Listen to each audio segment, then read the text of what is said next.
Meu nome é Felipe Sintra e esse é o curso TypeScript Essential.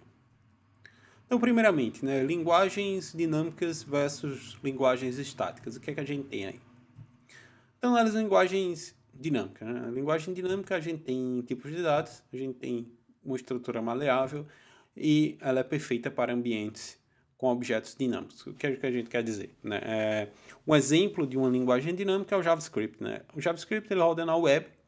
Então a gente está aí em diferentes tipos de browsers, em diferentes versões de browser, e diferentes aplicações. Então o ambiente que o JavaScript roda ele é bem dinâmico, e ele exige muito isso.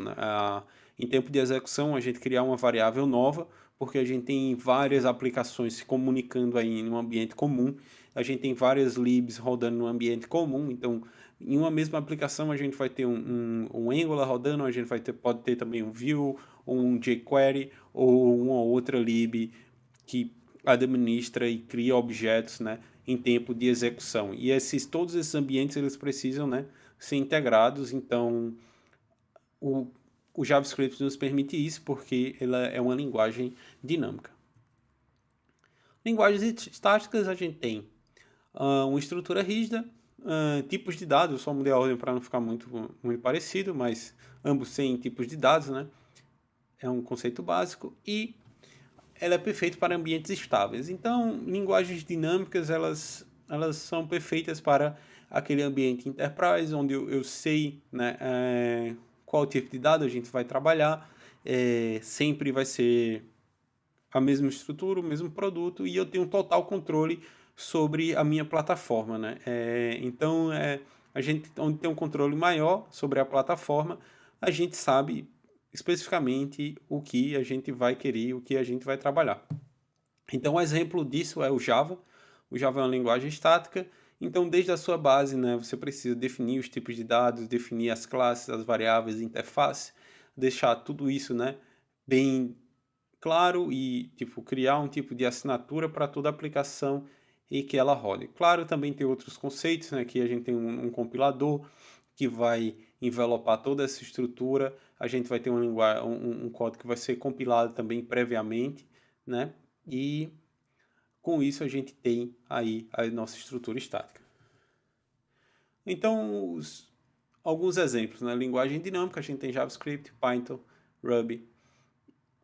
Linguagens estáticas, a gente tem C Sharp, C++ e Java, E isso é uma verdadeira guerra, Quem trabalha com JavaScript, quem ama JavaScript e é meio focado nisso, tem vários, tem dois tipos de dev, O tipo de dev que ele abraça aquela ideia e ele fica, focado nessa ideia, e tem o tipo de dev que ele aprende todas as linguagens, ele sabe, discernir as vantagens e desvantagens de cada plataforma. Mas o discurso, o discurso básico do dev que é focado no JavaScript, e não gosta de trabalhar com outras plataformas como Java, é que ele fala que Java é muito burocrático, o Java é pesado, e o C Sharp também é muito burocrático, você precisa definir tudo, e ele não gosta, dessa estrutura. Já quem é o dev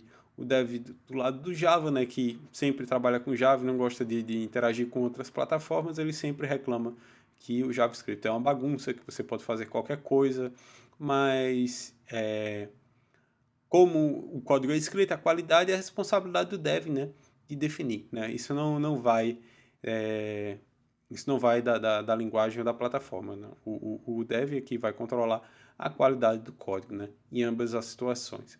Mas a gente tem aí diferentes aplicações e cada aplicação, exige uma solução diferente para ela. Então, para ambos os lados, a gente tem aí problemas e soluções que se encaixam perfeitamente. Uma coisa que eu gosto de dizer, não existe linguagem perfeita, o que existe é uma solução bem feita e bem executada. Isso sim é uma prioridade que a gente tem. O TypeScript ele usa tipagem e por isso ele é uma linguagem estática, Sim ou não? E a resposta é o TypeScript ele traz a vantagem dos dois lados aí. ele traz a tipagem, é uma característica das linguagens estáticas, e ele também é dinâmico, né? A gente pode trabalhar com objetos aí dinâmicos, né? E a gente não precisa especificar todas as situações, né? O tipo da nossa variável, né? É recomendado que você especifique o tipo, porque isso no futuro vai deixar a sua aplicação mais escalável, mas não é obrigatório você especificar.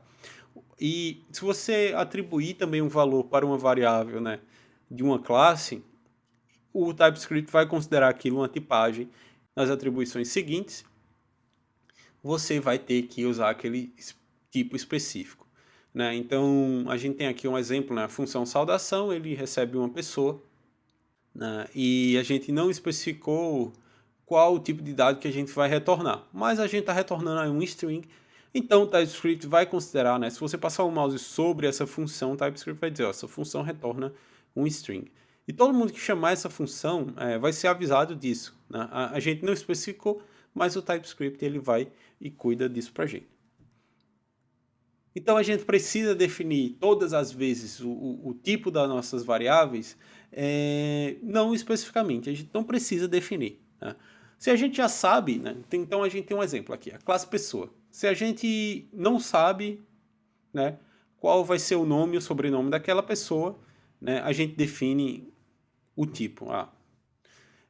No caso da pessoa, eu defini lá o tipo string, né, para nome e sobrenome. A nacionalidade, eu sei que minha atribuição por default é BRA.